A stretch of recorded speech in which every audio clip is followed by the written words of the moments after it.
નમસ્કાર, તમે જોઈ રહ્યા છો Gujarati news YouTube channel. Viral video અને તાજા સમાચાર જોવા માટે અમારી આ ચેનલને સબસ્ક્રાઇબ કરો. દર વર્ષે ચોમાસાની અંદર સુરતની આની આ જ પરિસ્થિતિનું નિર્માણ થતું હોય છે. દર વર્ષે ખાડીપુર આવે છે. દર વર્ષે ખાડીપુરની અંદર કોઈને કોઈ વ્યક્તિ પોતાનો જીવ ગુમાવે છે, કોઈ પોતાના બાળકો ગુમાવે છે, કોઈ પોતાના પિતાને ગુમાવે છે. આ પરિસ્થિતિનું નિર્માણ દર વર્ષે થાય છે ને હરેક જગ્યા ઉપર પાણી ભરાવાના કારણે કેટલાય સુરતના લોકોના વાહનો ખરાબ થઈ જાય છે, કેટલા લોકોના ઘરમાં પાણી ઘૂસી જાય છે, જેમાં ઘર વખરીનું નુકસાન થાય છે, તો ઘણા લોકોની દુકાનોમાં પાણી ઘૂસી જાય છે, જેના કારણે માલ સામાનનું લાખો કરોડોનું નુકસાન થાય છે. દર વર્ષે આવી પરિસ્થિતિનું નિર્માણ થાય. દર વર્ષે ભાજપી શાસકો કુદરત ઉપર ઢોળી દેતા હોય કે આ વર્ષે વધારે વરસાદ આવ્યો એટલે આ થયું, આ વર્ષે વધારે વરસાદ આવ્યો એટલે આ થયું, આવનારા ચોમાસાની અંદર નહીં થાય. પણ જયારે પ્રી મોન્સૂન કામગીરી કરવામાં આવે છે તો એ કામગીરી કાગળ પર જ કેમ કરવામાં આવે છે, એ બાબતે કેમ સવાલ ભાજપના નેતાઓ તંત્રને પૂછતા નથી કે પછી એમાં મિલીભગત છે? દર વર્ષે ચોમાસા પહેલા 2-3 સમીક્ષા બેઠકો થાય છે. આ સમીક્ષા બેઠકોની અંદર ભાજપના ધારાસભ્યો શું કામગીરી કરે છે? દર કહેવાય કે મહિને ધારાસભ્યોની એક આખી મીટિંગ થતી હોય છે શનિવારમાં. તો આ જગ્યાઓ ઉપર સુરતના અધિકારીઓ, તમામ લગતા વળગતા અધિકારીઓ હોય છે, તો કેમ આ બાબતે કોઈ ધારાસભ્ય આ બાબતે કામગીરી કરાવતા નથી? અને જો ધારાસભ્યથી કામ ના થતું હોય તો ખરેખર ધારાસભ્યએ રાજીનામું આપી દેવું જોઈએ કે જે સત્તામાં બેસીને પણ તંત્ર પાસે કામ નથી કરાવી શકતા. ત્યાર પછી કોર્પોરેશનની અંદર સમીક્ષા બેઠકો થાય છે, ડિઝાસ્ટર મીટિંગ થાય છે. આ તમામ મીટિંગોની અંદર શું કરે છે કોર્પોરેટર, મેયર, તમામ પદાધિકારીઓ? દર વર્ષની આ પરિસ્થિતિ છે. એક વર્ષે થયું નથી. એક વર્ષે થાય તો આપણે એક વખત સમજી શકીએ કે આ વખતે વધારે વરસાદ હતો એટલે થયું. પણ દર વર્ષે જો આની આ જ પરિસ્થિતિનું નિર્માણ થતું હોય તો ખરેખર શાસકોએ શરમ આવવી જોઈએ. અને આ જ પાણીની અંદર ડૂબી મરવા જેવી પરિસ્થિતિ નિર્માણ થતી હોય ત્યારે ખરેખર એ લોકોએ ઘરે બેસી જવું જોઈએ. સમીક્ષા બેઠકોની અંદર માત્ર ને માત્ર સીન સપાટા કરવા, ફોટા પાડવા, નાસ્તો કરો, છૂટા પડો, આ જ કામ છે ભાજપના નેતાઓને. છેલ્લે એની કહેવાય કે ભરપાઈ સુરતના લોકો જ કરે છે. દર વર્ષની પરિસ્થિતિનું નિર્માણ આવું થાય છે અને દર વર્ષે સુરતના લોકો ભોગવે છે. આ એ જ સુરત મહાનગરપાલિકા છે કે જે ખૂબ સમૃદ્ધ મહાનગરપાલિકા છે. આ એ જ સુરત છે કે જેના લોકો ખૂબ મોટા પ્રમાણમાં ટેક્સ સરકારને ભરે છે. આ એ જ સુરત છે કે જેનું જીડીપી ખૂબ હાઈ છે. અને સામે વળતર સ્વરૂપે સુરતના લોકોને શું મળે છે?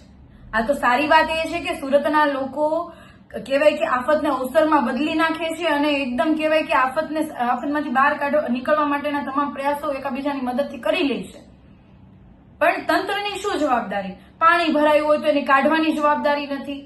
કેમ કે જો કોઈ પણ બેઝમેન્ટમાં પાણી ભરાઈ જાય છે તો પણ પૈસા ભરીને એ લોકોએ બેઝમેન્ટમાં પાણી કાઢવા માટેના મશીનો મંગાવવા પડે છે. તંત્રની કોઈ જવાબદારી જ નથી બનતી. તો લોકો શા માટે વેરો ભરે છે? આવા નિયમો શા માટે બનાવવામાં આવે છે? અને શા માટે એની કોઈ વ્યવસ્થા કરવામાં નથી આવતી? આ વર્ષે આ ચોમાસાની અંદર 15 થી વધારે લોકો મૃત્યુ પામ્યા છે, તો એના માટે જવાબદાર કોણ છે? અને શું કર્યું ધારાસભ્યોએ, શું કર્યું તમામ કોર્પોરેટરોએ, શું કર્યું મેયરે, બધાએ શું કર્યું? લોકો એટલા માટે વોટ આપે છે તમને લોકોને, લોકો એટલા માટે ટેક્સ ભરે છે કે આવી રીતના દર વર્ષે નિર્માણ થાય. જયારે વિરોધ પક્ષ તરીકે અમે હતા ત્યારે વારંવાર કીધું કે તમે આનું કોઈ આયોજન કરો. કોઈ આયોજન નહીં. 1200 કરોડ રૂપિયાથી પણ વધારે રૂપિયાના ખર્ચ આખા સુરતની અંદર સ્ટ્રોંગ ડ્રેનેજનું નેટવર્ક નાખવામાં આવ્યું છે, પણ ટોટલી ફેલ. દર વર્ષે એટલું પાણી ભરાય. પ્રી મોન્સૂનના કરોડો રૂપિયા ફળવાય છે, પરંતુ કોઈ કામગીરી નથી થતી. દર વર્ષે લોકો આટલી મોટી સંખ્યામાં હેરાન થાય, લાખો કરોડોનું નુકસાન થાય, પરંતુ આ શાસકો એકદમ શરમ વગરના થઈને બધું જોવે, 2 દિવસ સીન સપાટા કરશે, સમીક્ષાઓ કરશે અને પછી બધું પૂરું. પાછું આવતું ચોમાસું પાછું કે છે કુદરતનો કહે. કુદરતમાં વરસાદ વધારે, ઉપરવાસમાં વધારે વરસાદ પડ્યો એટલા માટે થયું. ખરેખર હું તો ભાજપના તમામ કાર્યકર્તાઓને કહેવા માંગુ છું, તમે તો હવે જરાક જાગો. તમે તો તમારા નેતાઓને પૂછો તમે શું કરો છો મિટિંગોની અંદર, સમીક્ષા બેઠકોની અંદર. આટલી બધી સુરતની પરિસ્થિતિ ખરાબ થાય છે છતાં પણ બધા ચૂપ છો.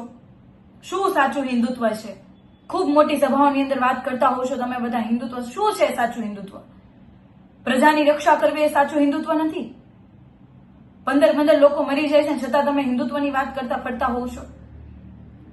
રાજારામે વનવાસ ભોગવ્યો હતો પણ પ્રજાને ક્યારેય દુઃખી નહોતી થવા દીધી. એ સાચું હિન્દુત્વ હતું. એ આપણને શીખવતા હતા. શું શીખા તમે એમાંથી? છત્રપતિ શિવાજી મહારાજ કે જે પ્રજા માટે કેટલાય યુદ્ધ કર્યા, પોતાની આખી જિંદગી યુદ્ધ કરતા રહ્યા. એને પોતાનો રાજધર્મ નિભાવ્યો. તમે ક્યાં છો? રાજધર્મ કેમ નથી તમે નિભાવી શકતા? અને જો તમારાથી ના નિભાવાતો હોય તો તમારે ખરેખર ઘરે બેસી જવું જોઈએ અને તમે નહીં બેસો તો સુરતના લોકો, ગુજરાતના લોકો સમય આવતા જવાબ આપશે.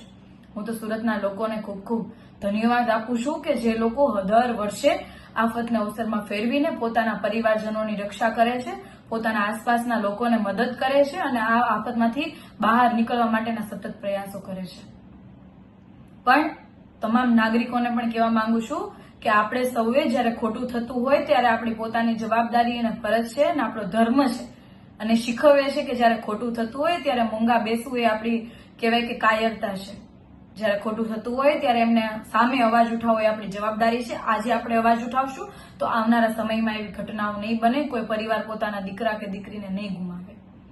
અને શાસકોમાં થોડીક પણ શરમ વધી હોય તો એ આ પ્રી મોન્સૂન કામગીરીના આંકડાઓ ડિક્લેર કરે કે આ કેટલી કામગીરી થઈ ડિક્લેર કરે, ખાડીની અંદર કરોડો રૂપિયા જે ફાળવા હતા એમાં કઈ કઈ કામગીરીઓ થઈ એ બધું ડિક્લેર કરે, કોન્ટ્રાક્ટરોના નામ સાથે આ કોન્ટ્રાક્ટરને આટલા રૂપિયા ચૂકવ્યા. તમે કઈ નહીં કરી શકો તો કઈ નહીં, સુરતના લોકો એને જવાબ આપી દેશે. જય હિન્દ.